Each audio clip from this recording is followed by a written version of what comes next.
ಓಂ ಸದ್ಗುರುನಾಥ ಶರಣಂ ಜಯ ಜಯ. ಓಂ ಸಚ್ಚಿದಾನಂದ ಶರಣಂ ಜಯ ಜಯ. ಎಲ್ಲರಿಗೂ ನನ್ನ ನಮಸ್ಕಾರಗಳು. ಯೋಗ ವಾಸಿಷ್ಠ ನಿರ್ವಾಣ ಪ್ರಕರಣದಲ್ಲಿ ವಸಿಷ್ಠರಿಗೆ ಪರಮೇಶ್ವರನು ಹೇಳ್ತಾ ಇದ್ದ ಏನಂತ ಅಂದರೆ, ಇಲ್ಲಿ ಯಾರೂ ನಿಜವಾದ ದೇವರಲ್ಲ. ನಿಜವಾದ ದೇವರು ಯಾರು ಅಂತ ಅಂದರೆ, ಕೇವಲ ಪ್ರಕಾಶ ಸ್ವರೂಪವಾಗಿರುವ ಚಿತ್ತು ಯಾವುದೋ ಅದೇ ದೇವನು. ಅಂದರೆ ಪಾರಮಾರ್ಥ ದೇವನ ಎಂದರೆ ನಿರತಿಶಯ ಪ್ರಮೋದವಾದ ಚಿದಾಕಾಶವೇ ದೇವನು ಎಂದು ಇಲ್ಲಿ ಹೇಳಿದೆ. ಮಹಾವಿಷ್ಣುವಿನಿಂದ ಹಿಡಿದು ಮತಿಯವರೆಗೂ ಇರುವ ಸರ್ವವು ಚಿತ್ಪ್ರಕಾಶಾಧೀನ ಸತ್ತೆಯು ಸ್ಫೂರ್ತಿಯು ಉಳ್ಳವು. ಅರ್ಥ ಆಗ್ತದೆ ಅಲ್ವಾ? ಮಹಾವಿಷ್ಣುವಿನಿಂದ ಹಿಡಿದು ಸರ್ವ ದೇವತೆಗಳು ಸಕಲ ಜೀವರಾಶಿಗಳು ಎಲ್ಲವೂ ಏನಾಗಿದೆ, ಇಲ್ಲಿ ಸರ್ವವು ಚಿತ್ಪ್ರಕಾಶಕ್ಕೆ ಅಧೀನವಾಗಿರ್ತಕ್ಕಂಥವು. ಆ ಚಿದ್ವಸ್ತು ಏನಿದೆಯಲ್ಲ ಅದರ ಪ್ರಕಾಶಕ್ಕೆ, ಅದರ ಬೆಳಕಿಗೆ ಅಧೀನವಾಗಿರ್ತಕ್ಕಂಥವೆಲ್ಲ. ಅದರಿಂದಲೇ ಇವೆಲ್ಲ ಪ್ರಕಾಶಿಸಲ್ಪಡ್ತವೆ, ಕಾಣಲ್ಪಡ್ತವೆ. ಚಿತ್ಪ್ರಕಾಶ ಅಧೀನವು, ಸತ್ತೆಯು ಸ್ಫೂರ್ತಿಯು ಉಳ್ಳವು. ಆದ್ದರಿಂದ ಚಿತ್ತಿನಲ್ಲಿ ಅಧ್ಯಸ್ಥವಾದವು. ಅದರಿಂದ ಚಿತ್ಪ್ರಕಾಶದಿಂದ ಅವರೆಲ್ಲರನ್ನು ಬೇರೆ ಮಾಡಿದರೆ ಅವರಿಗೆ ಸ್ವರೂಪ ಸಿದ್ಧಿಯೇ ದುರ್ಲಭವಾಗುವುದು. ಈ ಚಿತ್ಪ್ರಕಾಶದಿಂದ, ಆ ಚೈತನ್ಯ ವಸ್ತುವಿನ ಪ್ರಭೆಯಿಂದ, ಅದರ ಬೆಳಕಿನಿಂದ ಈ ತ್ರಿಮೂರ್ತಿಗಳನ್ನು, ಸಕಲ ದೇವತೆಗಳನ್ನು, ಜೀವರಾಶಿಗಳನ್ನು, ಪ್ರಪಂಚವನ್ನು ಏನಾದರೂ ಈ ಚಿದ್ವಸ್ತುವಿನ ಪ್ರಕಾಶದಿಂದ, ಅದರ ಬೆಳಕಿನಿಂದ ದೂರ ಮಾಡಿದರೆ ಅವ್ರುಗಳಿಗೆ ಅಸ್ತಿತ್ವವೇ ಇರೋದಿಲ್ಲ, ಸ್ವರೂಪ ಸಿದ್ಧಿಯೇ ದುರ್ಲಭ ಆಗಿಬಿಡ್ತದೆ.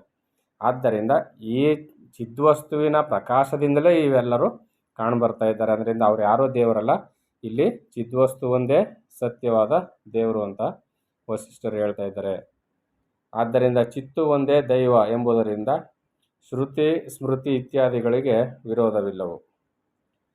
ಆಕಾರಾದಿಗಳಿಂದ ಪರಿಚಿನ್ನವಾಗಿ ಪರಿಮಿತವಾಗಿರುವ ಯಾವ ವಸ್ತು ತಾನೇ ಅಕೃತ್ರಿಮವೂ ಆದ್ಯಂತರವೂ ಸ್ವಯಂ ಪ್ರಕಾಶವಾದ ಚಿತ್ತು ಹೇಗೆ ಆದೀತು? ಹೌದಲ್ವಾ? ಆಕಾರ ಆದಿಗಳಿಂದ ಪರಿಚಿನ್ನವಾಗಿ ಪರಿಮಿತವಾಗಿರ್ತಕ್ಕಂಥ ವಸ್ತು ಅದೆಂಗೆ ಪರಮಾತ್ಮನಾಗಕ್ಕೆ ಸಾಧ್ಯ? ಅದು ಪರಿಮಿತವಾಗಿದೆ, ಮಿತವಾಗಿದೆ. ಅದಕ್ಕೆ ವ್ಯಾಪ್ತಿ ಉಂಟು, ಅದಕ್ಕೆ ನಾಶ ಉಂಟು, ಅದಕ್ಕೆ ಉತ್ಪತ್ತಿ ಉಂಟು. ಅದರಿಂದ ಅದು ಪರಮಾತ್ಮನಾಗಕ್ಕೆ ಸಾಧ್ಯ ಇಲ್ಲ.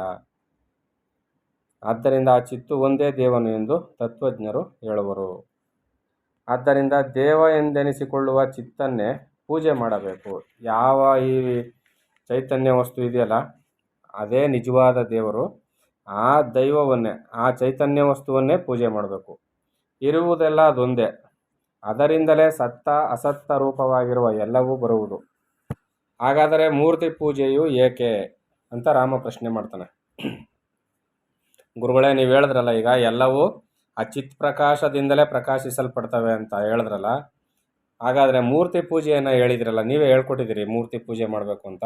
ಅದನ್ನು ಯಾಕೆ ಮಾಡಬೇಕು ಅಂದರೆ, ಶಿವತತ್ವವನ್ನು ಅರಿಯದವರಿಗೆಂದು ಆಕಾರಾದಿಗಳ ಅರ್ಚನವು ಏರ್ಪಟ್ಟಿರುವುದು. ಏನು ಹೇಳಿದ್ರು ಇಲ್ಲಿ?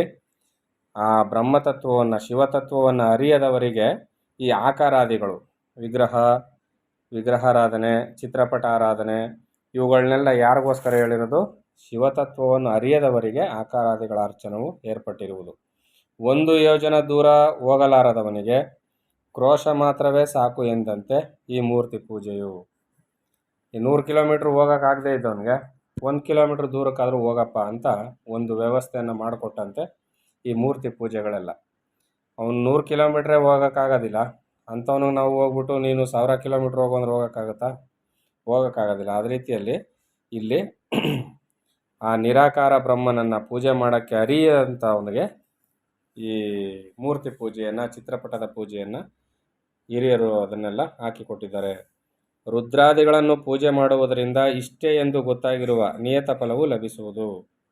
ಇಂದ್ರ, ಚಂದ್ರ, ರುದ್ರ, ವಿಷ್ಣು, ಬ್ರಹ್ಮ ಇವ್ರನ್ನೆಲ್ಲ ಏನಾದರೂ ನೀವು ಪೂಜೆ ಮಾಡಿದ್ದೆ ಆದರೆ ತಪ್ಪೇನೂ ಇಲ್ಲ, ಮಾಡಿ. ಆದರೆ ನಿಗದಿತ ಫಲ, ಇಂಥವ್ರನ್ನ ಪೂಜೆ ಮಾಡಿದ್ರೆ, ಈ ರೀತಿಯಲ್ಲಿ ಪೂಜೆ ಮಾಡಿದ್ರೆ ಇಂತಿಷ್ಟೇ ಫಲ ಅಂತ ಮಾತ್ರ ನಿಗದಿಯಾಗಿರ್ತದೆ, ಅಷ್ಟು ಮಾತ್ರ ಬರುತ್ತೆ. ನಿಯತ ಫಲವು ಲಭಿಸುವುದು. ಅಕೃತ್ರಿಮವೂ ಅನಾದ್ಯಂತವಾದ ಆತ್ಮನನ್ನು ಪೂಜಿಸುವುದರಿಂದ ಅಕೃತ್ರಿಮವೂ ಆದ್ಯಂತರಹಿತವಾದ ಆನಂದವೇ ಫಲವಾಗಿ ಲಭಿಸುವುದು. ನಿಮಗೆ ನಿರಂತರವಾದ ಶಾಶ್ವತವಾದ ಸಹಜಾನಂದ ಬೇಕು ಅಂದರೆ ಏನು ಬೇಕು? ಆತ್ಮನನ್ನು ಪೂಜೆ ಮಾಡಬೇಕು, ನಿರಾಕಾರ ಬ್ರಹ್ಮನನ್ನು ಪೂಜೆ ಮಾಡಬೇಕು. ಇಲ್ಲಪ್ಪ ನಮಗೆ ಬರ್ತಕ್ಕಂಥ ₹1 ₹2ನಷ್ಟು ಸುಖವೇ ಸಾಕು ನನಗೆ ಅನ್ನೋದಾದರೆ ನೀವು ಇವುಗಳನ್ನೆಲ್ಲ ಯಾವುದನ್ನು ಬಹುದೂರ ನಡೆಯೋಕ್ಕಾಗದೇ ಇರೋವನಿಗೆ ಸಣ್ಣ ಪುಟ್ಟ ವ್ಯವಸ್ಥೆಗಳನ್ನ ಮಾಡಿಕೊಟ್ಟಂಗೆ ಆ ನಿರಾಕಾರ ಬ್ರಹ್ಮನನ್ನು ಅರಿಯೋದಕ್ಕೆ ಸಾಧ್ಯ ಆಗದೆ ಇದ್ದವನಿಗೆ ಮೂರ್ತಿ ಪೂಜೆ ಚಿತ್ರಪಟ ಪೂಜೆಗಳನ್ನ ಮಾಡಿಕೊಟ್ಟಿದ್ದಾರಲ್ಲ, ಅಂಥ ಪೂಜೆಗಳೇ ಸಾಕು ನನಗೆ, ಅದರಲ್ಲೇ ತೃಪ್ತಿ ಪಟ್ಕೊಳ್ತೀವಿ ಅಂದರೆ ನೀವು ಅದನ್ನೇ ಮಾಡಿ, ಅದರಲ್ಲೇನು ತೊಂದರೆ ಇಲ್ಲ. ಅಂದರೆ ಅಷ್ಟೇ ಫಲ. ಮಕ್ಕಳು ಆಟ ಆಡಿದರೆ ಎಷ್ಟು ಫಲವೋ ಅಷ್ಟೇ ಫಲ. ಇವಕ್ಕೆಲ್ಲ ನಿಯತಿ ಇಲ್ಲ, ನಿಯಮ ಇಲ್ಲ.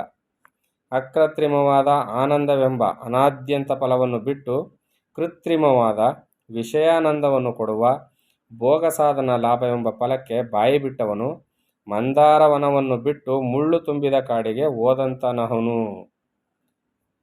ಗೊತ್ತಾಗ್ತಾ ಇಲ್ವಾ? ಮಂದಾರ ಪರ್ವತವನ್ನು ಬಿಟ್ಟು ಮಂದಾರವನವನ್ನು ಬಿಟ್ಟು ಮುಳ್ಳು ತುಂಬಿದ ಕಾಡಿಗೆ ಹೋದಂತೆ. ಯಾವುದು? ಈ ನಶ್ವರವಾದ ಪೂಜೆಗಳನ್ನು ಮಾಡಿ ನಶ್ವರವಾದ ಫಲಗಳನ್ನ ಪಡಿತಕ್ಕಂಥವ್ರು. ಶಿವವಾದ, ಶಿವ ಅಂದರೆ ಇಲ್ಲಿ ಏನು?